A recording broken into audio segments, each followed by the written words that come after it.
With 2 successful Super Heavy booster catch attempts now under their belts, SpaceX is finally beginning to transition out of the "let's just make it work" phase of development into the area that intersects with the "let's do all of this 10 times faster" phase. While the most difficult part may now be behind them, this introduces a completely different set of challenges that will have to be overcome. Luckily, most of the tools they need to pull this off are almost in place. They've already achieved mass production of orbital-class rocket engines at a rate that no one else on the planet has ever attempted. And they are currently preparing to accelerate this even further with the latest version of their Raptor engine. They've graduated from being a sometimes sketchy, off-the-grid backyard operation capable of turning out 1 flight-ready booster and ship every 3 to 6 months into a state-of-the-art manufacturing facility which, once fully operational, will begin to approach Boeing 787 rates of production. They've moved all cryo and ship static fire tests away from the launch site, allowing for 75% of flight readiness testing to be conducted at a remote facility where they can test as often as necessary without eating into their yearly 500-hour beach closure limit. They've managed to cut their 90-minute propellant loading time in half and are expected to reduce this even further with their second launch pad. Based on recent observations, it appears that they will also soon begin constructing an air separation plant at the launch complex. The ability to produce their own liquid oxygen and nitrogen will dramatically reduce the time it takes to replenish these commodities and eliminate hundreds of round trips to Houston by tanker trucks required for every launch. The final, and perhaps most important piece of the puzzle, is a launch pad capable of handling the incredibly destructive forces created by the most powerful rocket ever produced. For more than 3 years, they did everything they could to max out what was physically possible with the existing design. Eventually, they were forced to completely rethink their approach or risk failing to achieve consistent rapid reusability of Stage 0. As version 2 of the orbital pad continues to take shape, you may have wondered why SpaceX has chosen to make such a major departure from the original design. If you're one of those people, then it's your lucky day, because in today's episode, we're going to examine the major challenges that the Stage 0 team has faced over the first 7 flights of Starship as they attempt to reduce the turnaround time between launches. My name is Zach Golden, and welcome to another CSI Starbase Deep Dive Investigation.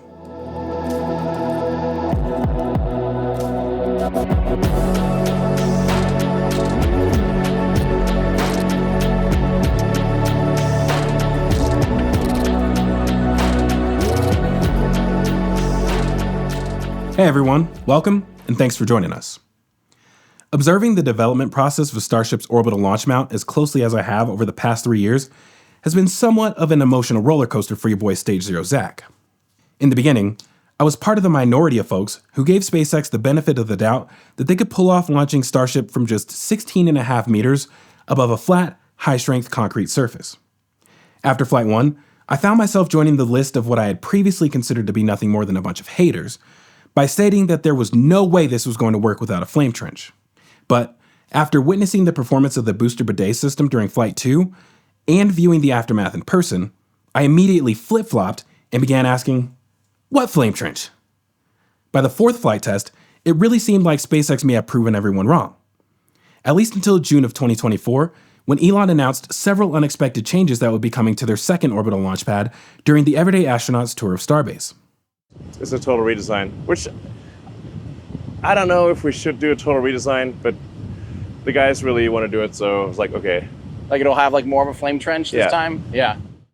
As it turns out, after just 2 launches with the new water-cooled flame deflector system, SpaceX realized that this was simply not going to work as a long-term solution. At this point, I started to reevaluate all of the refurbishments made to the structure between launches to get a better understanding of why certain design changes were necessary. In the process, I couldn't help but to ask myself, what would I do based on this information? Those of you who have tuned in to the RGV Starbase weekly livestream or follow CSI Starbase on X might remember when I first began suggesting that version 2 of the OLM would likely end up being a mobile structure. This quickly caused a lot of confusion, with people thinking I was referring to something like NASA's mobile launch structure, which is transported back and forth to the launch site with the vehicle on top. So, per the suggestion of some of the folks in the replies, I began referring to it as an interchangeable launch mount instead. Even with these clarifications, there was a considerable amount of folks questioning how this could possibly be a better solution. I spent a lot of time responding to individual questions about various details of this concept, instead of just explaining my entire thought process behind why I believe this was the best way forward. Eventually, it reached the point where people began questioning why I wouldn't just drop this idea altogether. So I basically stopped mentioning it. not because my opinion has changed, but because I realized it was pointless to expect everyone to understand without covering a massive amount of background information first. So, here we are. In parts 1 and 2 of this investigation, we're going to look at the long list of refurbishments that have been made to Stage 0 in order to return it to operational status before each of the first 7 flights. Along the way, I will attempt to examine the cause of each of these problems, explain the upgrades they have made to address some of them, and identify the repeated issues they have not yet been able to solve. I will warn you that this is going to be an absurd amount of information, which is why I've decided to break it into multiple parts. But, as always, you're guaranteed to learn something you weren't aware of before. In Part 3, we will use what we've learned to explain why each of the major design changes to version 2 of the launch mount were necessary. And even though they may very well end up taking a different approach, hopefully you will understand why I think it's in SpaceX's best interest to have an interchangeable launch mount. Alright, with that out of the way, let's get into it. Leading up to the first integrated flight test, I think it's clear that SpaceX was not 100% certain what to expect out of the performance of the booster as it relates to the survivability of Stage 0. I'm willing to bet that internally, there was probably some disagreement about whether or not Stage 0 would be able to handle what was coming. So, in order to protect the superstructure and all of the critical components both inside and out, they installed a massive amount of shielding all over the launch mount. In my opinion, there are 2 different categories of shielding. The first of which was installed in locations that you could consider to be a no-brainer or an absolute must.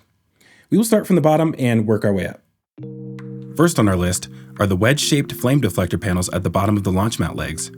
These were originally installed as SpaceX was progressing towards the first static fire test of Booster 4, which thankfully never happened. As the name implies, these were intended to help deflect the hot exhaust gases around the legs.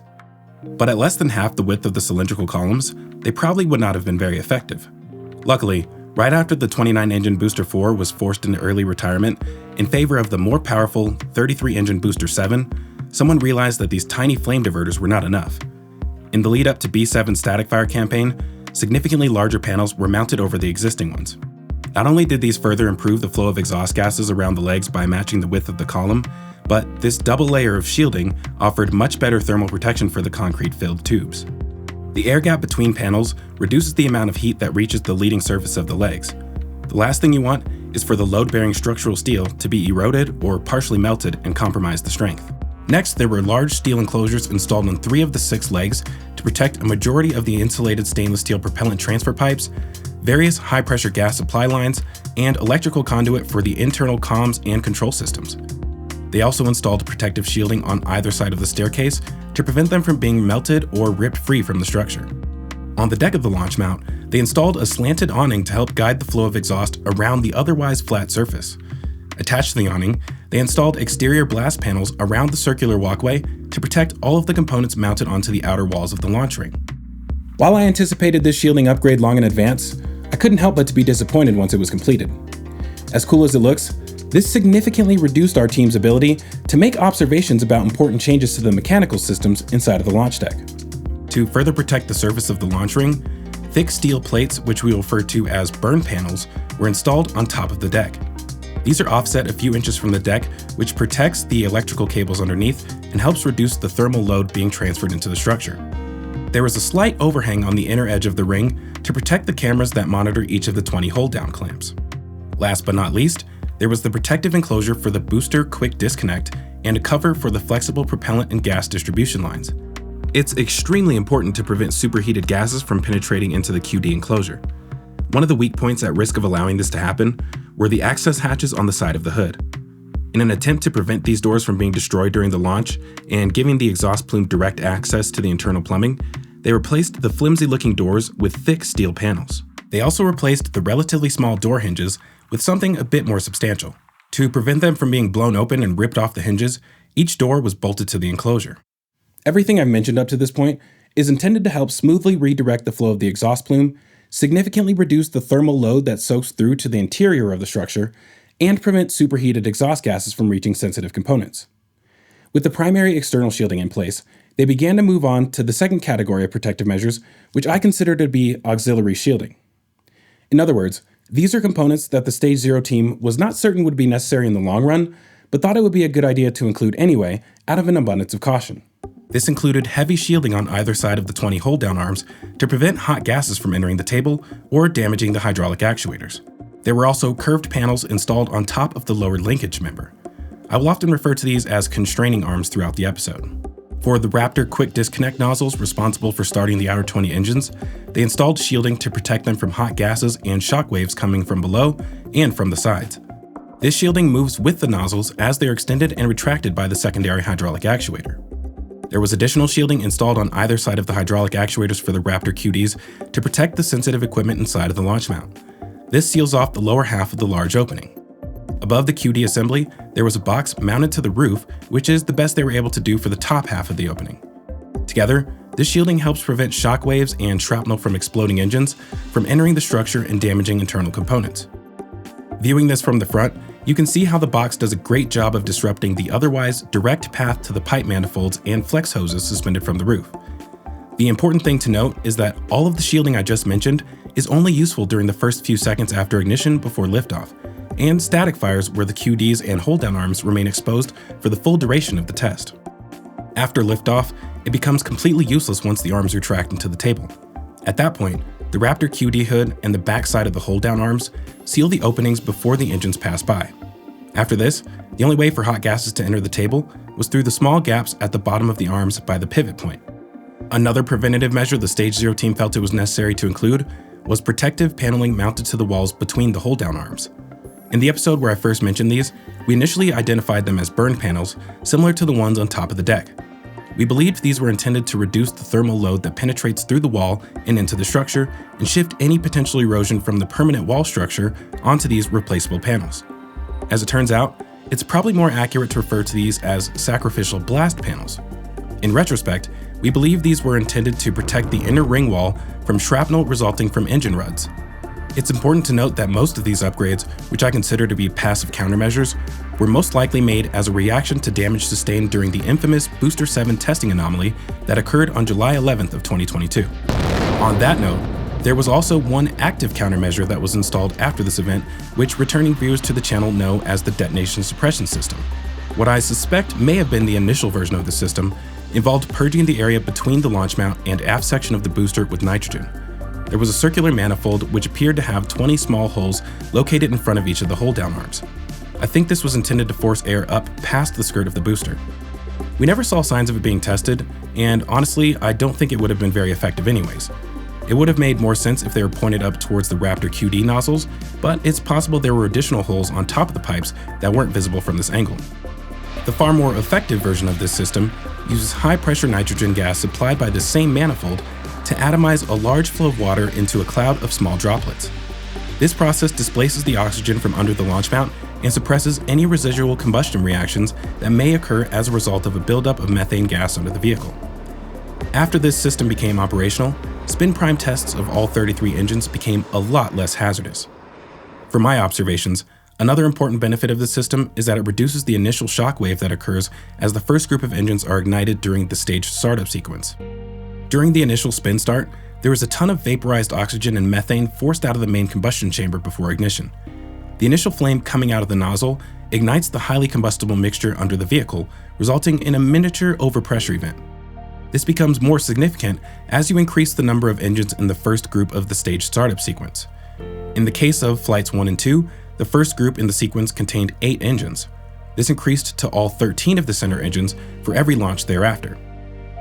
As a quick side note, the last time I mentioned this, there were a lot of folks in the comments stating that there may have been some sort of glitch or delay with the engine diagrams during Flight 2. But we can confirm that the center engine startup was split into 2 groups for Flights 1 and 2 by listening to audio from one of the igniter tests performed by Booster 7. Comparing that to an igniter test from Booster 13, you can hear that there are now only 3 groups and the ignition sequence is much tighter than it was previously.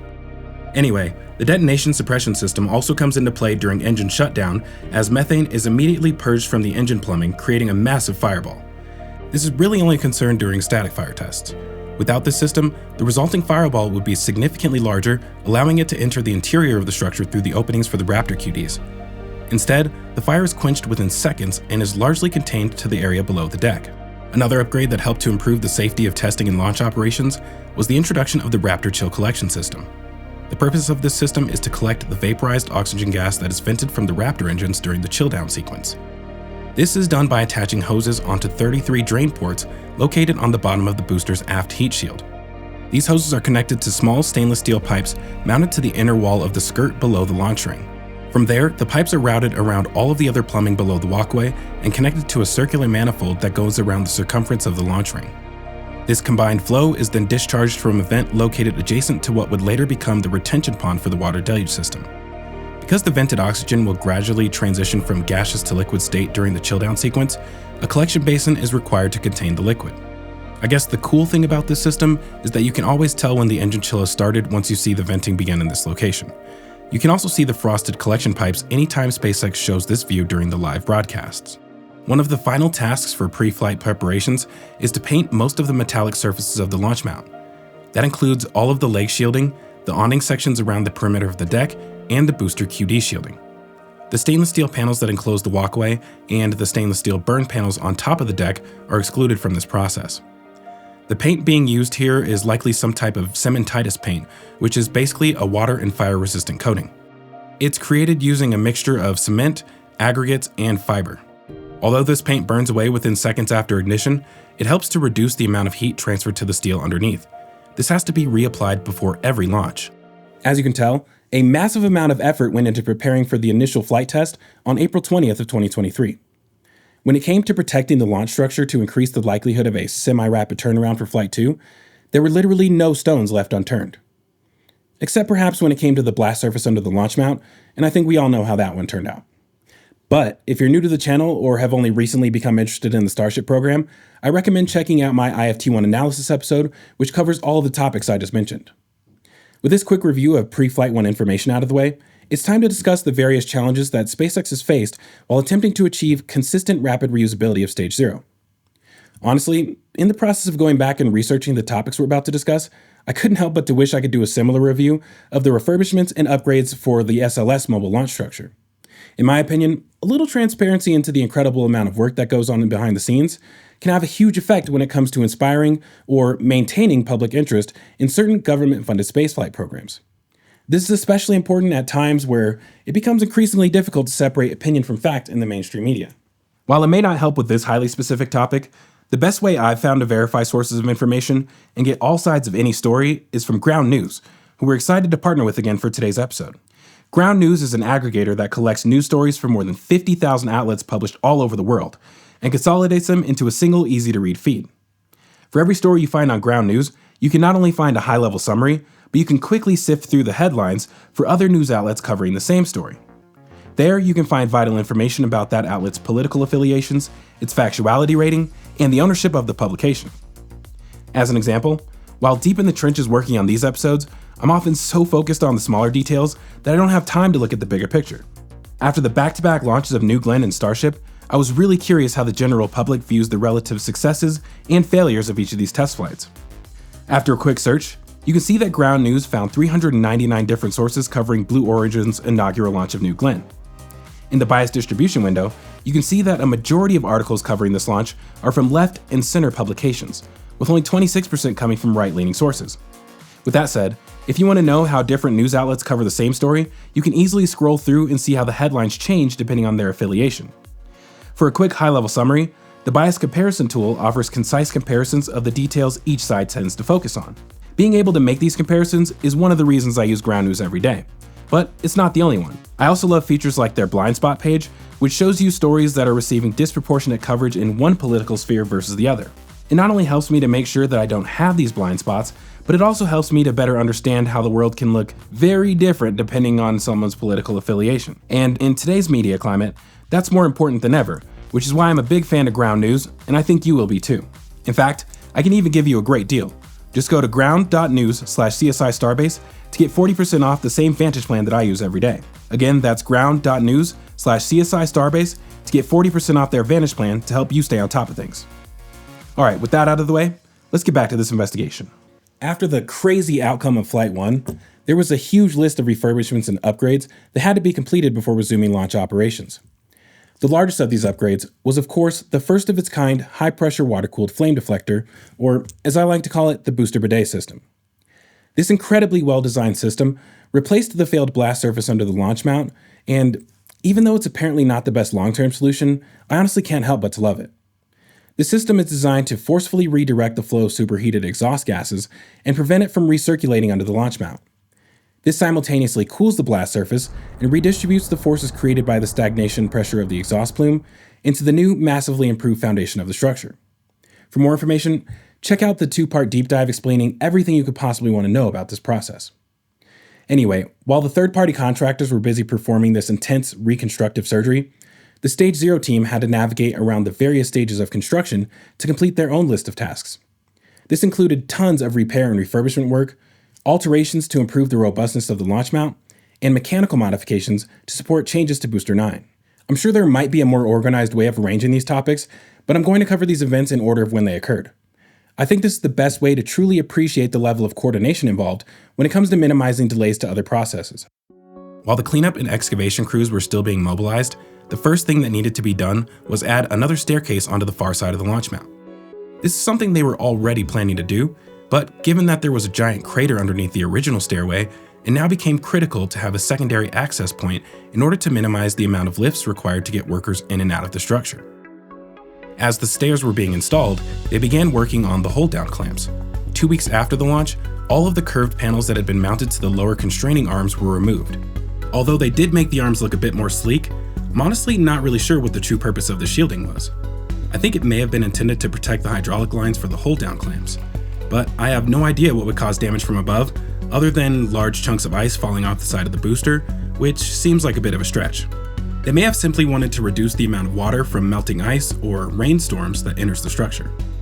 With that said, because these were never replaced, I'm assuming the Stage 0 team probably decided they were completely unnecessary.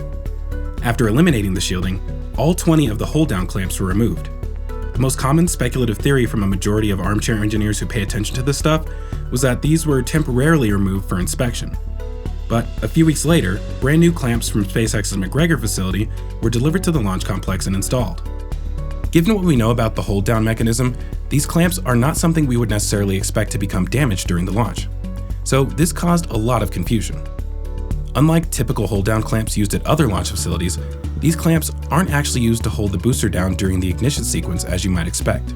Instead, the clamps are actually released about 11 minutes prior to liftoff, according to John Innsbrucker, who mentioned it for the first and only time during the IFT-1 broadcast. And we're also configuring the launch pad for liftoff.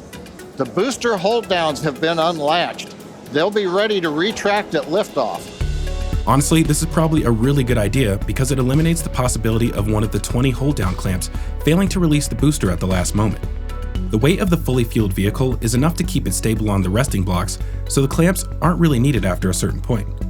So, other than preventing the booster from tipping over while it's empty, the only time they're truly used as hold-down clamps is during static fire tests. In this situation, there are 2 turnbuckles installed on each clamp to prevent unintended release of the actuators. I wouldn't be surprised if the small actuators were removed during this time to extend the operational lifespan of the hydraulic hoses. As far as the potential source of damage to these clamps, it's possible that they're experiencing a ton of mechanical stress as they hold the vehicle down while the engines are firing. A portion of this force would be applied to those turnbuckles, but the clamps themselves will have to bear most of it.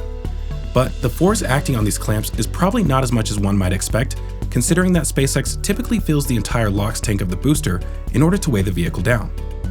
Although this has not been officially confirmed, we believe the engines are operated at a low enough throttle setting to keep the thrust-to-weight ratio below a 1, which is probably another really good idea because the consequences of the booster overpowering the clamps would be suboptimal at best. Unlike the noticeable increase in throttle prior to liftoff, which is clearly observable during launches, we really never notice an increase in thrust after the initial startup during static fire tests. So while it's not impossible, it's difficult to imagine how they are being damaged by mechanical forces. We will return to this topic later once we have more information to work with. While waiting on the replacement hold-down clamps to arrive, the new stairway was completed, which made it a lot easier to access the inside of the structure. After this, each of the 20 Raptor QD nozzles were replaced. At first glance, these definitely looked pretty damn toasted, but as far as we know, there was nothing actually wrong with them. These were originally replaced prior to the first launch as SpaceX transitioned from Raptor 1.5 on Booster 4 to Raptor 2 on Booster 7. After Flight 1, there were changes made to the Raptors on Booster 9, which required the design to be updated yet again. Along with swapping the hydraulic actuators and nozzles, we believe all 180 of the insulated stainless steel flex hoses used to deliver high-pressure spin-up gases to the engines were replaced as well. I should note that even though these appear to be in horrible condition, we aren't really sure if any of these hoses were actually damaged. They may have just been swapped out as part of the procedure for upgrading the QD nozzles. Either way, since we're keeping track of all refurbishments and modifications, I thought it was worth mentioning. Next up, the booster QD rear shielding was taken off and workers began removing the 5 large insulated stainless steel flex hoses. This included the 2 largest hoses for the liquid oxygen and methane-filled drain lines, the methane bleed line in the middle, and the 2 smaller lines for supplying gas to pressurize the LOX and CH4 tanks. Just like the hold-down clamps, the most common theory was that these were simply removed for inspection. The only indication of damage was the state of the insulation on the hoses. When we compare their condition from when they were first installed to how they looked after Flight 1, the difference is certainly noticeable, but not all that concerning. It's possible that this could have just been cosmetic damage carried over from the Booster 7 testing anomaly. Given the gap in the sides of the rear shielding, flames could have potentially made their way inside of the structure. But during the launch, one of the access doors was blown off at the side of the booster QD enclosure, which for sure would have allowed some amount of flames to enter the structure. We will come back to the damaged propellant transfer lines in a few minutes. For now, let's quickly address the external damage to the launch mount. In the aftermath of Flight 1, there was damage nearly everywhere you looked. This included a shower of concrete that flew through the wall next to the drawworks winch, a few panels that were completely blown off of the legs, a heavy bulkhead door on the side of the launch ring that was ejected more than 100 feet away into the wetlands, tons of damaged plumbing, and random electrical wires hanging all over the place.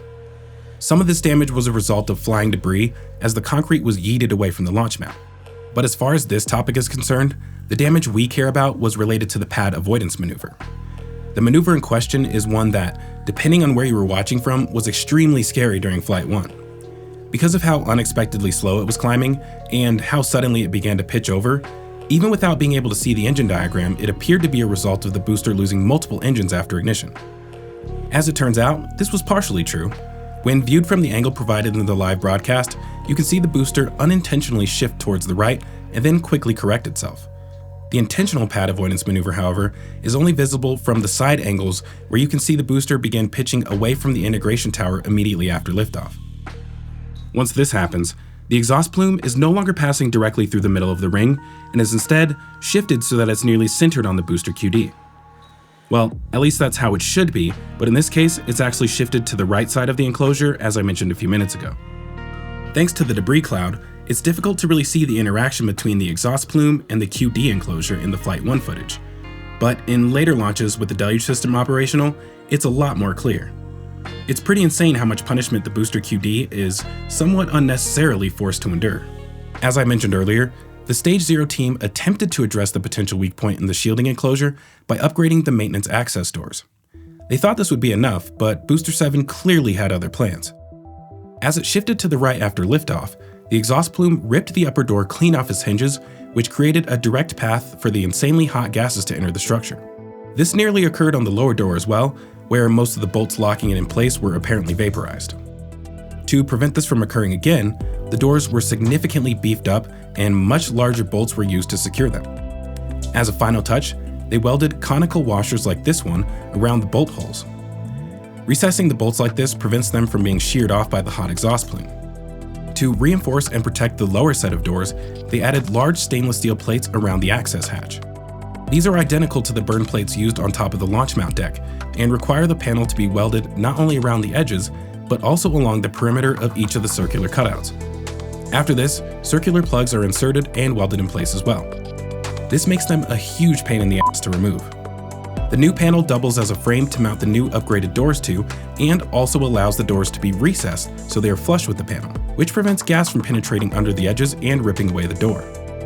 The pad avoidance maneuver caused significant damage below the deck as well. Looking at images taken while the hold-down arms were retracted into the table, we can see that 7 groups of blast panels located between the hold-down arms were missing. You can see the missing panels a bit more clearly in this image posted by Allan after Flight 2. As I mentioned before, these sacrificial panels were meant to be replaceable. To increase the speed of that replacement process, they were installed by bolting them onto rails that were welded to the wall. Perhaps this is just a coincidence, but all of the missing panels happen to be in the area that was in the direct line of fire during the pad avoidance maneuver. Given what happened to the doors on the booster QD enclosure, it's possible that the bolts securing these panels to the wall likely met a similar fate and were either sheared off or partially vaporized.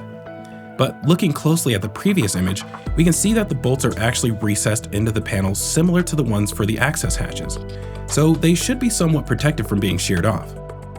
I should point out that because we didn't get our first look at this area until 2.5 months after the launch, we can't say for sure whether the pad avoidance maneuver was to blame. With that said, we have to consider another more simple explanation as well. It's possible that they were simply damaged beyond the point of being useful, and once they were removed, the Stage 0 team decided not to replace them.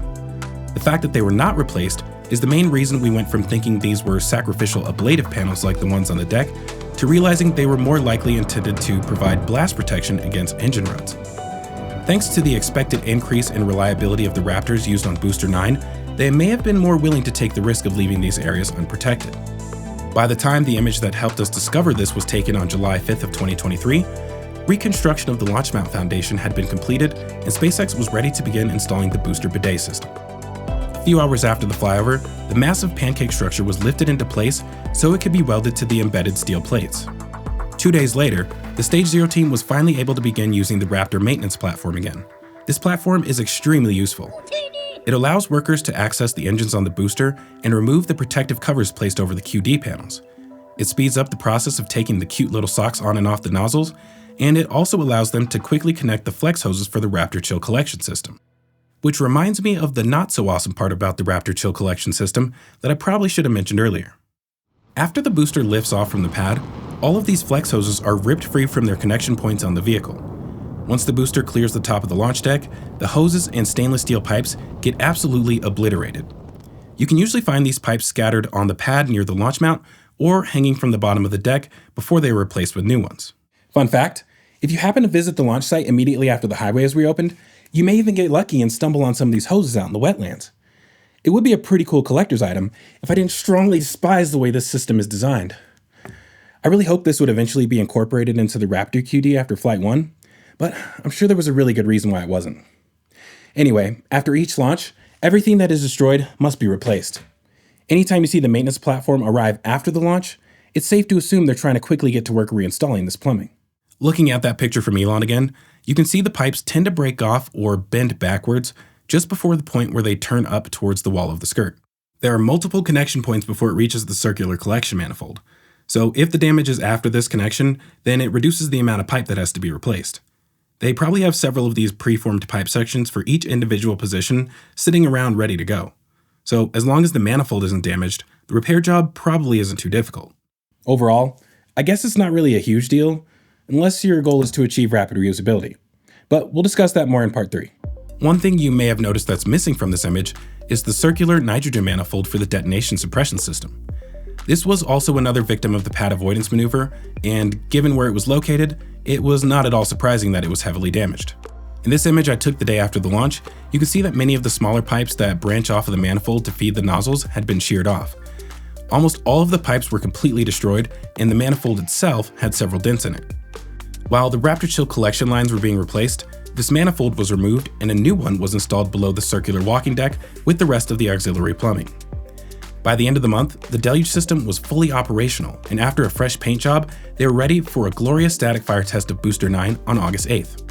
This was a 108-day turnaround between Flight 1 and the first static fire test. They performed another one a few weeks later on August 25th. After this, Booster 9 sat around on the launch mount for 85 days, while SpaceX waited for a launch license to be issued by the FAA. One thing that managed to go unnoticed until after the launch was additional burn panels that were welded onto the backside of the hold-down arms. Along with that were small panels that closed off the gaps that would allow hot gas to enter the launch mount at the bottom of the arms. It's pretty crazy how many details we were able to learn from this one image. We may not have caught the arm shielding at all if not for the characteristic circular plugs. Looking at an older image from before Flight 1, you can see that these circular plugs were not visible on any of these arms. The new sacrificial burn panels appear to be split into 3 pieces. The first extends from the middle of the arm all the way up to the bottom of the clamping block. There was another panel on the lower half of the arm, and one more over the deflector shield below the Raptor QD nozzles. These were not installed on all of the hold-down arms, but were instead present on 12 out of 20. Initially, we thought the others were left bare, but after a closer inspection, it appears they were testing out another design on the remaining 8 arms. This design used a single panel that was formed to cover both the top and bottom section of the load arms. These might be thinner than the others and appear to be only welded around the edges.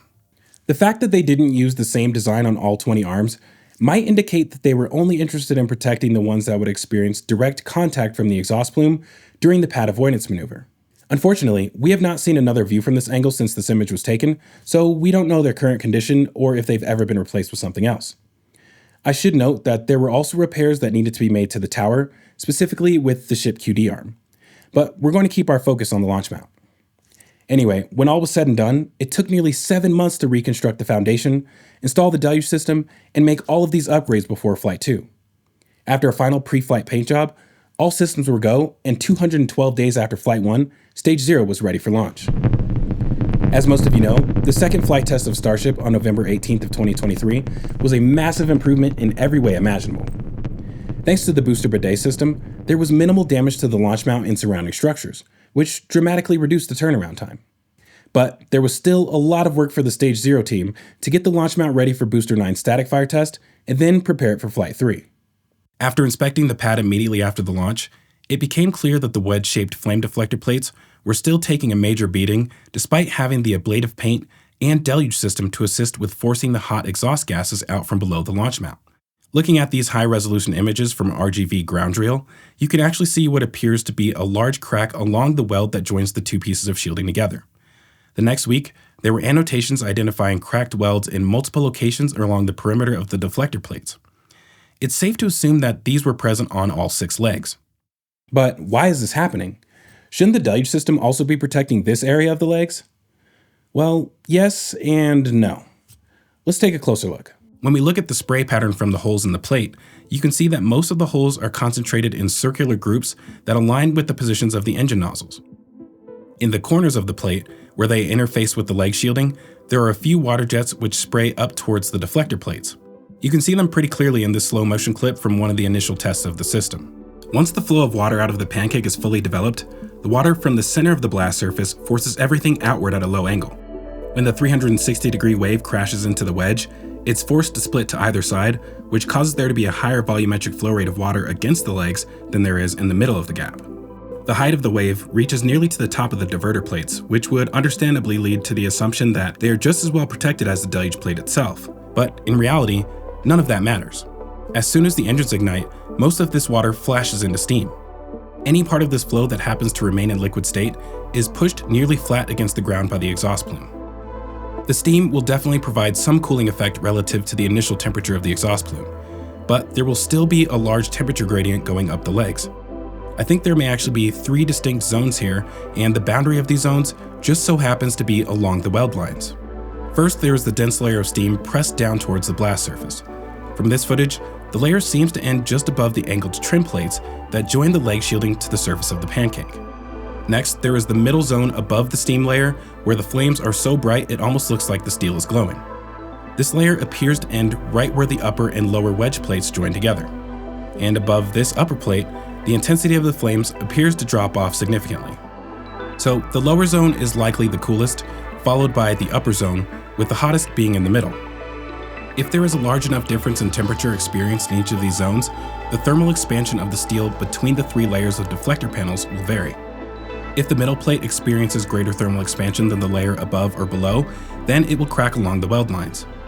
With that said, in the following weeks, scaffolding platforms were set up around all 6 legs, and workers began grinding down and then repairing all of the cracked weld joints. This same process has been repeated after each flight, which makes it pretty clear that this is an unavoidable flaw with the current design of the launch mount. Of course, this would be slightly less of a problem if the flame diverters were all one continuous piece, but I think it's too late for that. Moving on to the booster QD, after the second test flight, all 5 of the large stainless steel flex hoses had to be replaced again. As a reminder, up to this point, the leading theory was that these were removed for inspection and were not necessarily damaged. But thanks to this glimpse we got of the inside of the rear shielding as it was removed, we were able to gain a better understanding of the situation. Unfortunately, Starship Gazer wasn't able to catch a full shot of it while it was still in the air after Flight 1, but we can still get a decent comparison to how its appearance changed after Flight 2. From these angles, it seems like there is a lot more soot on the inner walls. There's also a lot more charring around the mating surface as well. Also, when you compare the new flex hoses installed before Flight 2 to how they looked after the launch, you can see that the cosmetic damage to the insulation was nearly identical to what was observed after Flight 1. Similar to the situation with the hold-down clamps, this damage is a bit confusing to wrap your mind around at first because of how fast the QD disconnects from the booster and retracts into the enclosure. You would expect everything inside to be fairly well protected after liftoff. It took a while to get an understanding of what's going on here, but it seems that the reoccurring damage to the flex hoses is a result of a semi-unexpected design flaw of the booster QD plumbing. This centers around the fact that, as far as we can tell, there are no valves on any of the discharge ports. We can confirm this by observing the way the nozzles are protected using temporary caps while the BQD is extended during maintenance periods. These caps prevent debris, insects, and birds from entering the nozzles while the door is open. If there were valves at the exit of the nozzles, then these caps probably wouldn't be necessary. Instead, the valves are located on the female side of the QD interface on the vehicle. Because of this, after disconnecting from the booster, there's likely residual gases still flowing out of the nozzles. You can see an example of this during a rare test that SpaceX performed in May of 2022, when the BQD was retracted from Booster 7 during a test of the ground support equipment. When the BQD retracts, you can see that there is a lot of residual gas coming from the booster and also from the BQD nozzle after the door is closed. The gas escaping from the back of the enclosure is from the nozzles. Some of you may be wondering, why don't they just install valves on the nozzles or stop the flow of gases to the vehicle earlier so this problem can be eliminated? Well, as far as the valves go, I'm not really sure, but they may just be trying to reduce the number of potential failure points. Frozen valves seem to be one of the most common reasons launches are delayed, next to poor weather conditions. So this decision is probably a result of past experiences with Falcon 9 and the early days of the Starship testing campaign. The answer to the second part of that question may be partially related to the fact that the booster QD is responsible for starting the Center 13 engines. This was confirmed by Allan back in August of 2022 in response to a question that I posted about this topic.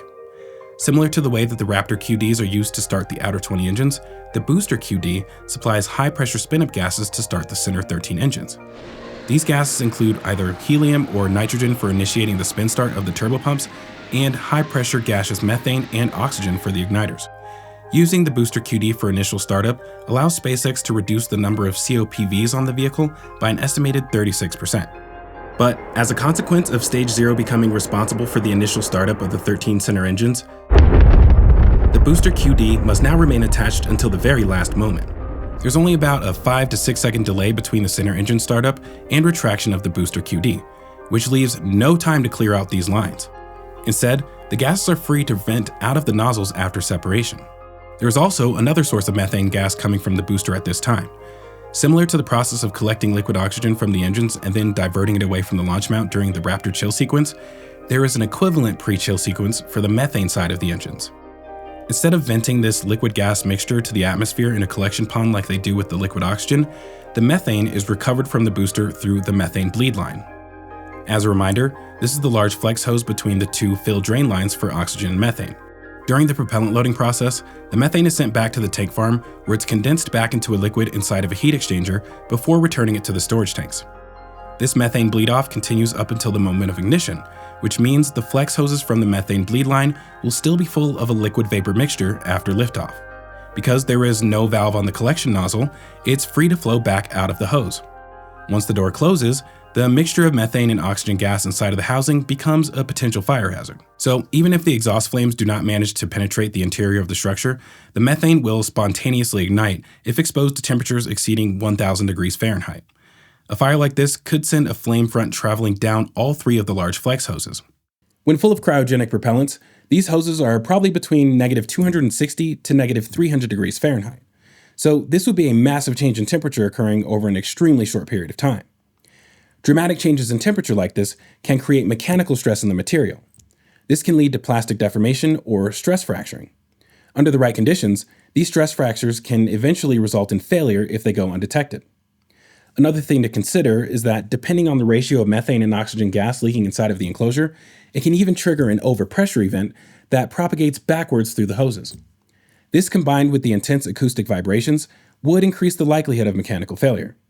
So maybe these are just being replaced out of caution, or they're being sent for some sort of X-ray inspection so they can gather data about their performance. After all, these are some pretty critical components, so it's good to have an understanding of how they handle this extreme environment. Anyway, just like after Flight 1, all 20 of the hold-down clamps were also replaced for a second time. Well, technically it was the third time, but the first was before Flight 1, so it doesn't really count. By the time the hold-down clamps had been swapped out, the Raptor chill collection lines had also been replaced. So 41 days after Flight 2, Booster 10 performed the first successful static fire test of all 33 engines with no aborted startups or early shutdowns. With Booster 10's static fire test out of the way, it was sent back to the booster bay for final outfitting. This cleared the way for the Stage 0 team to take care of the remaining tasks that needed to be completed prior to launch. First on their list was to remove all 40 of the side shielding panels for the hold-down arms. It's a bit difficult to tell they were missing from this angle, but luckily there was a large pile of panels lying on the ground after the arms were stripped naked. At this point, Raptor 2 had reached a level of reliability that made SpaceX a lot more confident that this blast shielding would not be necessary to protect the internal components of the launch mount. I think another reason for this, which we will discuss more later, is that the Stage 0 team had discovered an issue with the hold-down arm retraction and wanted to remove all unnecessary mass. These panels probably weigh a few hundred pounds each, so removing them should theoretically allow the arms to retract faster, or at minimum, reduce the load on the hydraulic actuators. With the risk of Raptor explosions dramatically reduced, they were also able to say goodbye to the dental dam on the inner wall of the launch ring. The remaining 13 groups of blast panels were removed from the wall, returning it back to its raw state. Out of the original shielding in this area, the only thing now remaining was the shielding for the Raptor QD nozzles and the retractable enclosure on the inside of the launch mount. But while protective measures were able to be deleted in some areas, they realized that it needed to be increased in other locations. When we compare the aftermath of the pad avoidance maneuver, you can see that on Flight 1, there was definitely some noticeable charring on the deck on either side of the booster QD. You can tell that the booster tilted to one side during flight, even without having seen it happen. After Flight 2, however, the affected area was perfectly symmetrical around the BQD. More importantly, this time around, the launch mount appeared to have far greater exposure to the exhaust plume because it was straight up roasted. At nearly 2,000 degrees Fahrenheit, the Raptor exhaust plume is capable of ablating steel at a rate of half an inch or 13 millimeters per second. I think this is only true if the plume is acting perpendicular to the surface. When the Raptors are approaching full throttle, the tail of the combined exhaust plume is nearly 300 meters long. But the test article that SpaceX used to measure the rate of ablation was likely placed about 16.5 meters away from the nozzle. This is the same distance between the nozzles and the blast surface while the booster is resting on the launch mount. With that said, the rate of ablation probably falls off exponentially as the distance is increased and may begin to approach zero by the time the booster is about 50 to 70 meters above the deck. But even though the period of maximum ablation rate may last for less than a second, every millisecond of direct exposure that occurs during the pad avoidance maneuver takes its toll. This is why we refer to the stainless steel panels added to the top of the launch deck as burn panels. These 3-inch or 75mm thick sacrificial panels will be ablated away millimeter by millimeter, ideally surviving multiple consecutive launches until it reaches an unacceptable level. We initially believed that after this point, they would be replaced with new panels, but the process of cutting out each of the circular plugs and then grinding away the welds that attach it to the deck would probably require a lot more time and effort than they were willing to invest. So instead, 2 additional plates, one on either side of the booster QD, were added on top of the existing panels after the second test flight. This essentially doubles the thickness of the burn plates in this area to 150 millimeters or 6 inches, minus whatever material was burned away. That's incredibly thick, with 2 C's. Anyway, it was a 116-day turnaround time to complete these refurbishments. After the customary paint job, they were ready for Flight 3 on March 14th of 2024. In Part 2, we will pick up right where we left off and discuss Flights 4 through 7. In that episode, we will learn how SpaceX actually began to solve some of these repeated issues. We will also identify the ones they appear to have no solution for without completely redesigning Stage 0. Among other topics, this will include a major deep dive into the problems discovered with the hold-down arm retraction mechanism, which you may remember hearing about in the Everyday Astronaut's most recent tour of Starbase. So if you don't want to miss that, make sure to subscribe to the channel if you haven't already, and set your alerts so you'll be notified as soon as it drops.